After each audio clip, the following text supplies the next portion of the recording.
होय, मी नंदिनीवर प्रेम करतो आणि तिच्याशीच लग्न करणार आहे. मी तिच्याशिवाय राहू शकत नाही. काय करणार आहेस तू? विनीत रागाने बायको रागिनीवर ओरडत होता. हे बघ रागिनी, शांतपणे घटस्फोट दे. मला नंदिनीशी लग्न करायचंय. तीच एकटी आहे जी मला समजून घेते, मला पाठिंबा देते. आणि तूही माझ्या कुटुंबातल्या इतर लोकांसारखीच आहेस. ना समजून घेतेस ना पाठिंबा देतेस. तुझ्या दृष्टीने मी चुकत असतो, निकम्मा आणि कामचुकार आहे. म्हणूनच आजपासून तू स्वतंत्र आहेस. जा तुझं नवं जग बसव. विनीतच्या तोंडून एवढे तिरस्कारयुक्त बोलणं ऐकून रागिणीच्या डोळ्यात अश्रू तरळले. ती धीर एकवटून म्हणाली, विनीत, तुम्ही काय बोलत आहात? मी तुमची पत्नी आहे. तुम्हाला हे सगळं बोलताना जरासुद्धा लाज वाटत नाही? मी तुमच्या सुखदुःखात साथ दिली आणि तुम्ही बाहेर नातं जोडत आहात. माझा विचारसुद्धा आला नाही तुम्हाला. ती तुमच्यासाठी एवढी प्रिय झाली का? हो, आहे ती माझ्यासाठी प्रिय, माझ्या जीवापेक्षा जास्त. आणि गरज पडली तर तिच्यासाठी माझा जीव द्यायलाही मागे पुढे पाहणार नाही. बस, खूप झालं विनीत. एका परक्या बाईसाठी आपल्या नवऱ्याच्या तोंडून असे शब्द ऐकावे लागणं यासारखं दुर्दैव नाही. रागिनी, तुला ऐकावंच लागेल म्हणून सांगतोय, घटस्फोट दे. माझं डोकं फिरवू नकोस. गपचूप पेपरवर सही कर. विनीतने रागिनीच्या तोंडावर घटस्फोटाचे कागद फेकले. तेवढ्यात मागून आलेल्या निवेदिताताईंनी जोरात त्याच्या कानाखाली मारली. नालायक, तुला लाज वाटत नाही? आपल्या घराण्यात आजवर कोणी घटस्फोट दिला नाही आणि तू? कुठे जाईल ती? तिचं माहेरही नाही. 7 जन्माची साथ म्हणतात, पण तू एका जन्मातच तिला सोडून देतोस. तुझ्यासारखा मुलगा जन्माला घालण्यापेक्षा मी वांझोटी राहिले असते तर बरी झाले असते. आई, तुम्ही लोक मला समजून घेऊ शकत नाही. म्हणून सांगतो, माझ्या गोष्टीत लक्ष घालू नका आणि इथून पुढे माझ्यावर हात उचलायचा प्रयत्नही करू नका. नाहीतर विसरून जाईन की तुम्ही माझे आई बाबा आहात. वा रे वा, शाब्बास. तेवढाच सुहासराव मागून येत म्हणाले, हा सगळा आम्ही दिलेल्या सवलतीचा परिणाम आहे. विनीत, म्हणूनच आज तू आमच्यासमोर उभा राहून अशी भाषा बोलतोस. लहानपणापासून आम्ही तुला अपार प्रेमाने वाढवले, या अपेक्षेने की तू आमच्या म्हातारपणाचा आधार होशील. पण हे माहीत नव्हतं की आमच्या जास्तीच्या मोकळीकीचा असा परिणाम होईल. आम्हाला काहीही नको. आमच्याकडून सगळ्या अपेक्षा दूर ठेव. पण त्या बिचारीवर तरी दया कर. ती तुझी बायको आहे. तुझ्या भरोशावर इथे आली. माहेरचं छप्परही तिच्या डोक्यावर नाही. घटस्फोट दिलास तर ती कुठं जाईल? कोणाच्या दारात उभी राहील? बाबा, प्लीज आता तुम्ही सुरू नका होऊ. मी स्पष्ट सांगतोय, मला घटस्फोट हवाच आहे. मला नंदिनीशी लग्न करायचं आहे. नाही राहू शकत मी रागिनीबरोबर. सारखी टोकाची भांडणं, सतत त्रास. मला तिचा स्पर्श करायलाही आवडत नाही. आणि तुम्ही स्वतःच्या मुलाचा विचार न करता तिची बाजू घेताय. कसले आईबाप आहात तुम्ही? विनीतने रागिनीकडे वळून पाहिलं आणि संतापाने गुरकावला. मी तुला शेवटचं सांगतोय, पटकन सही कर. सही केली नाहीस तर मला काय करता येईल हे तुला माहीत आहे. मी नंदिनीशिवाय जगू शकत नाही. तिच्यासोबत लग्न झालं नाही तर मी स्वतःला संपवेन. तुझ्यासोबत राहण्यापेक्षा मी मेलो तर बरं होईल. हे विसरू नकोस. मी आधीही 2दा स्वतःला संपवण्याचा प्रयत्न केला आहे. जर तुला मला जिवंत पाहायचं असेल तर गुपचूप सही कर. विनीत, असं बोलू नकोस प्लीज. आमच्या म्हातारपणाला कलंक लावत आहेस आणि प्रत्येक गोष्टीवर मरण्याच्या धमक्या का देऊ नकोस. माझं डोकं काम करत नाही. माझ्यासमोर फक्त 2च मार्ग आहेत, नंदिनीशी लग्न नाहीतर मृत्यू. तुम्ही ठरवा तुम्हाला काय हवंय. मला संध्याकाळपर्यंत या पेपरवर सह्या हव्या आहेत. असं म्हणत विनीत निघून गेला. रागिनी बिचारी जमिनीवर कोसळली, रडत राहिली. तिच्या नशिबाला दोष देत राहिली. अजून वर्षही झालं नव्हतं लग्नाला. काही महिने तर विनीत खूप चांगला होता. पण अचानक कोणाची नजर लागली त्यांच्या संसाराला कोण जाणे. कुणाच्या तरी जाळ्यात अडकला होता आणि इतक्या अंधपणे की घर, कुटुंब, समाज, बायको कुणाचाच विचार उरला नव्हता. सर्वांसमोर नंदिनीची बाजू घेत उभा राहिला. एवढंच नाही तर तिच्यासोबत लग्न करण्यासाठी संपूर्ण घरात महाभारत पेटवलं. विनीत रोज नंदिनीवरून भांडण काढत होता. 2दा त्याने स्वतःच्या जीवाचं बरं वाईट करण्याचा प्रयत्न केला होता. त्याला माहीत होतं की जेव्हा त्याचं कोणीच ऐकणार नाही तेव्हा शेवटचं हत्यार म्हणजे मरण्याची धमकी. तो वारंवार स्वतःला नुकसान पोचवायचा प्रयत्न करत होता. स्वतःच्या इच्छेनुसार सर्व काही घडवून आणत होता आणि प्रत्येक वेळी त्याचं म्हणणं पूर्णही होत होतं. असं कोणत्या पत्नीला पाहतं, कोणत्या आईवडिलांना सहन होतं, कोण आपला तरुण मुलगा किंवा नवरा डोळ्यासमोर मरताना पाहू शकेल. तो जेव्हा मरण्याच्या धमक्या द्यायचा तेव्हा सगळे त्याच्यासमोर नतमस्तक व्हायचे. रागिनी, सुहासराव आणि निवेदिताताई त्याच्या भावनांना बळी पडत होते आणि विनीत त्यांच्या समजूतदारपणाचा फायदा घेत होता. आजही त्याला वाटलं की रागिनी घटस्फोटाच्या पेपरवर सही करणार नाही. तेव्हा त्याने त्यांचं नेहमीचं हत्यार उपसलं. सही कर नाहीतर मी मरून जाईल. बिचारी रागिनी पुन्हा रडू लागली. आपल्या नशिबाला दोष देत म्हणाली, माहीत नाही देवाने कोणत्या काळी माझं नशीब लिहिलं होतं, जिथं सुख नावाची गोष्टच नाही.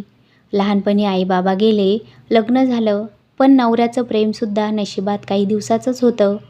सुहासराव आणि निवेदिताताईंनी तिला जवळ घेतलं. रडू नकोस रागिनी, आम्ही आहोत तुझ्यासोबत. तू स्वतःला एकटी समजू नकोस.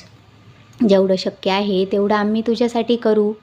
एक चूक आम्ही केली, या नालायक मुलाला जन्माला घालून, ज्याने आम्हाला समाजात तोंड दाखवायलाही जागा ठेवली नाही. रागिनीने नकारार्थी मान हलवली.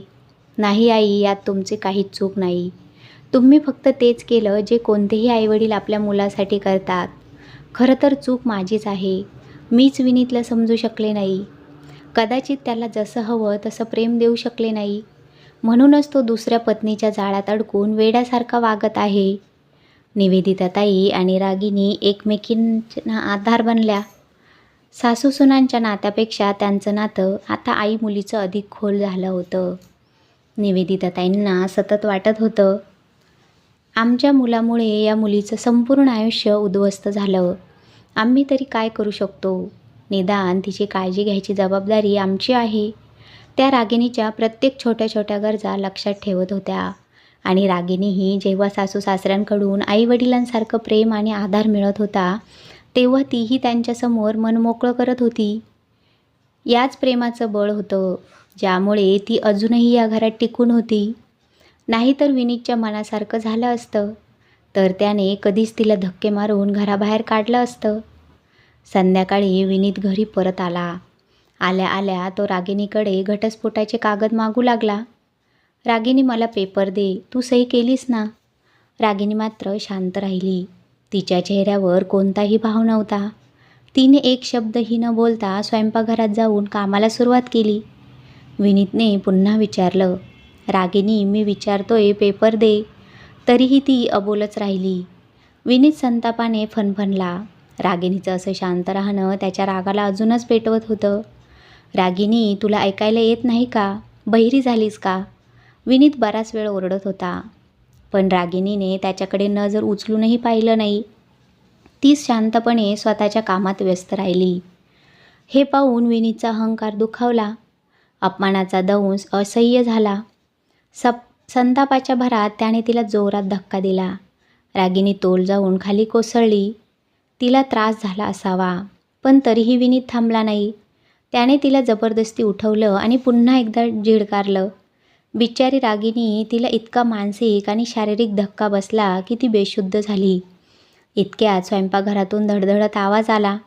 सुहासराव आणि निवेदिताताई धावत आत आल्या. त्यांनी जवळच पडलेल्या काठीसारखा दांडा उचलला आणि थेट विनीतसमोर उभे ठाकले. नालायक, तुझी हिंमत कशी झाली माझ्या सुनेवर हात उचलायची? ते ठामपणे बोलले. त्यांच्या आवाजातले रोषाचे कडवट स्वर ऐकूनही विनीत काहीसा बेफिकीर होता. आमच्या घरातून निघून जा आणि खबरदार, इथून पुढे तुझं पाऊल या घराच्या उंबरठ्यावर पडलं तर आजपासून आम्ही समजू की आमचं मूलच नव्हतं. सुहासरावांचे शब्द जणू वज्रासारखे पडले. निवेदिताताईंनी धावत जाऊन रागिनीला उचललं.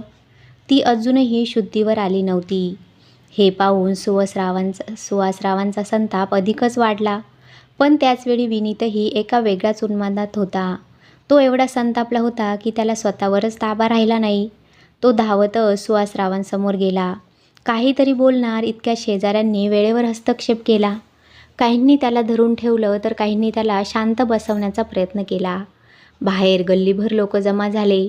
विनीत, लाज नाही वाटत तुला? स्वतःच्या वडिलांशी असा वागतोस. आधी बायकोला त्रास दिलास आणि आता आईवडिलांनाही सोडत नाहीस. लोकांनी त्याच्यावर तोंडसुख घेतलं. 4 दिशांनी त्याच्यावर टीका झाली. बदनामीचा आगडोंब उसळला. तो तिथून निघून गेला. दुसरीकडे रागिणीची अवस्था गंभीर होती. तिने 2 दिवसांपासून काहीच खाल्लं नव्हतं. चिंता चितेसमान असते असं म्हणतात. अशा मनस्थितीत खाल्लेलं शरीराला लागत नाही आणि रागिणी दिवसेंदिवस अशक्त होत चालली होती. वर विनीतच्या वागण्याने ती पूर्णपणे खचली. विनीत बेपत्ता झाला. 2 दिवस उलटले तरी त्याचा पत्ता नव्हता. सुहासराव हतबल झाले. एकुलता एक मुलगा, पण त्याने घर डोळ्यासमोर उद्ध्वस्त केलं. घराच्या बाहेर पडायची अवघड झालं होतं. लोकांमध्ये तोंड दाखवायची सोय उरली नव्हती. घरातही शांतता नव्हती. एक अस्वस्थ शांतता होती जी आतून पोखरत होती. आणि रागिणी, ती अंथरुणाला खेळली होती. तिचं शरीर सुन्न झालं होतं. दुःख, वेदना, उपासमार आणि थकवा एकत्र सगळं आलं होतं. कधी नव्हे ते सुहासरावांना भीती वाटू लागली. त्यांची सून यातून सावरू शकेल का? 2-3 दिवसानंतर अचानक विनीत घरी परत आला. त्यावेळी ना सुहासराव होते ना निवेदिताताई. घरात रागिणी एकटीच होती. विनीतला पाहताच तिच्या काळजात धस्स झालं. घाबरून तिने पटकन फोन उचलला आणि निवेदिताताईंना कॉल करायला लागली.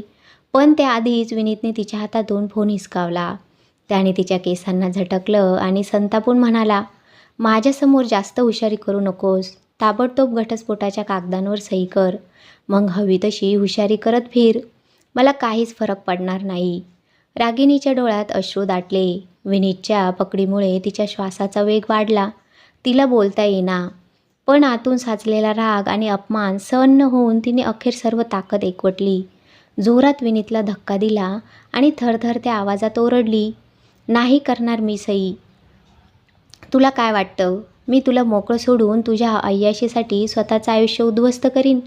मी कोणत्याही कागदावर सही करणार नाही. ना मी तुला सोडणार, ना तुला दुसरं लग्न करू देणार. रागिणीचा संताप अजून उफाळला. तिचा आवाज कापत होता, पण तिचे शब्द निखाऱ्यासारखे होते. तुला घटस्फोट हवाय कारण तुला नंदिनीशी लग्न करायचंय आणि उद्या तिच्यावरूनही मन भरलं की दुसऱ्या कोणाकडे तरी वळशील. पण मी तुला आयुष्यभर अशीच तडफडत ठेवेन. तू माझं जीवन उद्ध्वस्त केलंस. आता मी तुला सुखाने जगू देणार नाही. विनीतचे डोळे रागाने लाल झाले. तो गुरगुरला, नाही करणार का सई? मग पाहतोस तुला. पोलीस, कोर्ट, कचेरी काहीही कर, पण मी आजच लग्न करणार. रागिणी तुटक हसली. जा कर लग्न, पण लक्षात ठेव, एक बायको असताना दुसरं लग्न केलंस तर सरळ तुरुंगात जाशील. आयुष्यभर त्या लोखंडी गजांच्या मागे राहावं लागेल. विनीतचा आत्मविश्वास क्षणात कोसळला. त्याला माहीत होतं की रागिणीने पोलिसात तक्रार केली तर त्याचं काही खरं नाही. पण तरीही तो हट्ट सोडायला तयार नव्हता. शेवटी त्याने शेवटचा डाव टाकला. हातात झोपेच्या गोळ्या घेत त्याने धमकी दिली, रागिणी, शेवटचं सांगतो, सही कर, नाहीतर मी या गोळ्या घेतो आणि संपवतो स्वतःला. नंदिनीशिवाय मला जगायचं नाही. रागिणी शांतपणे पुढे सरसावली. तिच्या डोळ्यात एक वेगळाच निर्धार होता. ती हसली आणि ठाम आवाजात म्हणाली, जा विनीत, खा या गोळ्या, पण लक्षात ठेव, देवाच्या लिखाणाशिवाय कोणीही मरणार नाही. जर तुझं मरण आजच ठरलं असेल तर तुला कोणीही वाचवू शकत नाही. आणि मी तर तुझ्यासाठी केव्हाच मेली.